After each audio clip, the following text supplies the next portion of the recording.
नमस्कार, मैं रूपा रजक सदीनामा की ओर से आ गई हूँ लेकर दिनांक 27 मई 2024 का संपादकीय लेकर, जिसका शीर्षक है चुनावी चक्रवात के सामने रेमल तूफान ज़ीरो, जिसे लिखा है हमारे सह संपादक राकेश अचल जी ने। आज का हमारा विषय चुनाव को लेकर है। चुनाव की लहर आजकल कुछ ज़्यादा ही उड़ रही है। गुजरात के राजकोट स्थित गेमिंग जोन में 2.5 दर्जन से अधिक बच्चे और अन्य लोग जलकर राख हो गए, लेकिन हमारे नेताओं का रोम तक नहीं फड़का।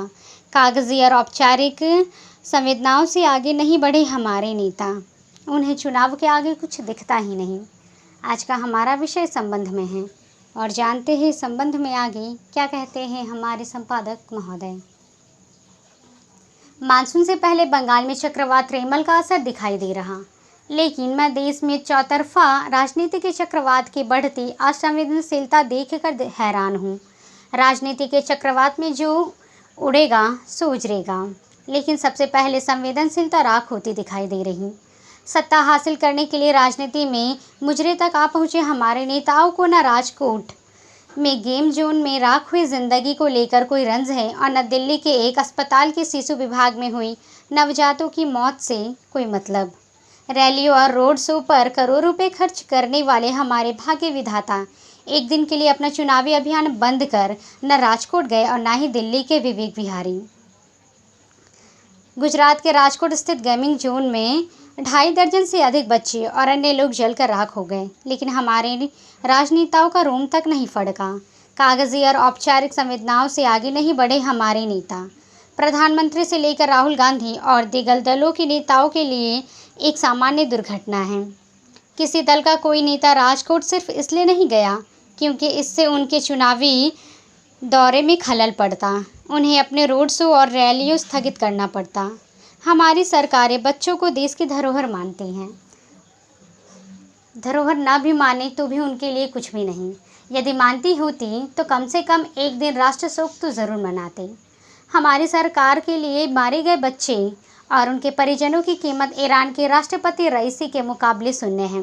आपको बता दें कि राजकोट के टीआरपी गेमिंग जोन में लगी आग के मामले में अब तक 27 शव बरामद किए गए। सिविल अस्पताल में मृतकों का डीएनए लिया गया। शनिवार शाम 5 बजे भीड़ भाड़ वाले गेम जोन पर भीषण आग लग गई। 25 से अधिक लोगों को सुरक्षित बाहर निकाला गया और प्रधानमंत्री नरेंद्र मोदी ने प्रत्येक मृतक के परिजन के लिए प्रधानमंत्री राष्ट्रीय राहत कोष से 2 लाख रुपए की अनुग्रह राशि देने की घोषणा की। प्रधानमंत्री कार्यालय ने एक्स को बताया कि घायल व्यक्तियों को 50,000 रुपये दिए जाएंगे और मुख्यमंत्री भूपेंद्र पटेल ने रविवार सुबह घटनास्थल और अस्पताल का दौरा किया। उन्होंने प्रत्येक मृतक के परिजन को 4 लाख रुपए और प्रत्येक घायल को 50,000 रुपये की अनुग्रह राशि देने की घोषणा की। देश की राजधानी दिल्ली में पूर्वी दिल्ली के विवेक विहार इलाके में एक बेबी केयर सेंटर में आग लगने से 7 नवजात शिशु की मृत्यु हो गई और 5 अस्पताल में भर्ती। केयर सेंटर के मालिक के खिलाफ मामला दर्ज हो गया। पुलिस ने उन्हें गिरफ्तार कर लिया। इस हादसे के बाद बच्चों के घर वालों को कोई जानकारी नहीं दी गई। उन्हें तब पता लगा जब उन्होंने सुबह अखबार पढ़े और टीवी पर न्यूज़ सुनी और उनके बच्चे को ढूंढने के लिए बेबी केयर सेंटर पहुंचे। यहाँ नवजात शिशुओं की देखभाल के लिए एक दिन का किराया 15,000 रुपये लिया जाता था। दरअसल हम यानी हमारी व्यवस्था इस तरह के हादसों को लेकर गंभीर नहीं रहती।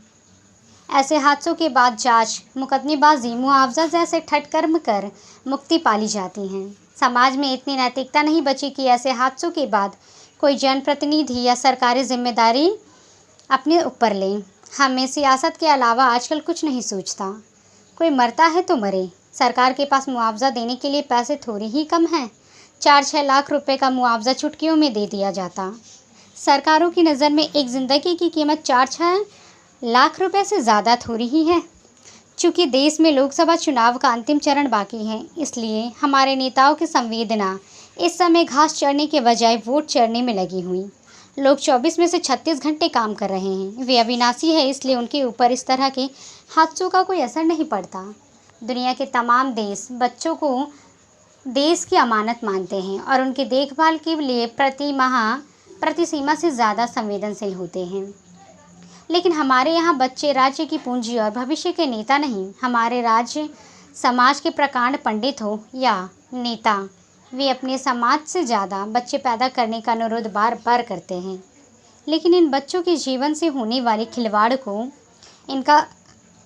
से इनका कोई लेना देना है ही नहीं, क्योंकि देश को तो कावरेड होने के लिए भीड़ चाहिए, वोट देने के लिए भीड़ चाहिए, सनातन संस्कृति बचाने के लिए भीड़ चाहिए।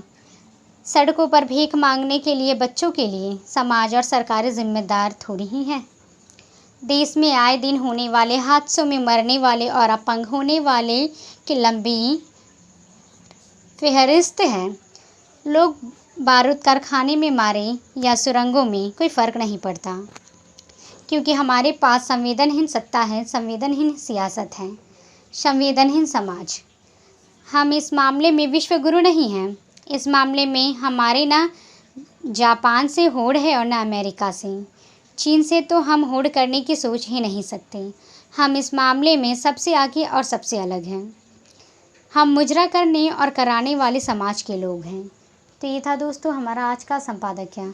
कल फिर लौटेंगे एक नए विषय, एक नए संपादकीय के साथ।